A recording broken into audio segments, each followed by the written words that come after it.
had the idea to set up a project called I Am Number 10, and it was to feature 10 different lives of people who were all affected by suicide, including a victim, a parent, a police officer, an undertaker, a priest, a friend, a random encounter in a coffee shop. Just different people who were all affected by the suicide of somebody, and then there was going to be somebody who attempted suicide but survived, and that character was going to be based on my own story of surviving suicide. So the idea is to make people realise that it could affect them at any time in their life, and it's unexpected, but it's like a ticking time bomb that could go off and it could ruin your life. If you lose someone to suicide, it is just horrendous. I've heard accounts firsthand of people who try and pick up the pieces, but there's so much guilt they feel. What if, had I only done this?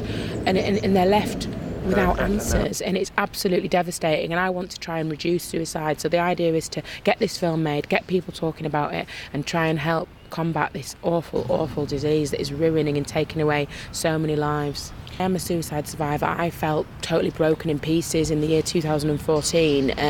I just couldn't cope, and I ended up on life support for 3 days, thankfully, by the grace of God and the NHS experts and nurses and doctors in York Hospital. They saved my life, and I'm here to tell the tale. It wasn't an easy ride. It wasn't come out of hospital and be completely normal again. It was a gradual process of rebuilding my life, but I got there. I want this story to help people and to get them talking about suicide and to get them thinking about it, and I want it to become more normal to talk about suicide, because at the moment there's still a big taboo, and I'm not ashamed to talk about it, not at all. If I can do something to help people, then of course I'll share my life story with people.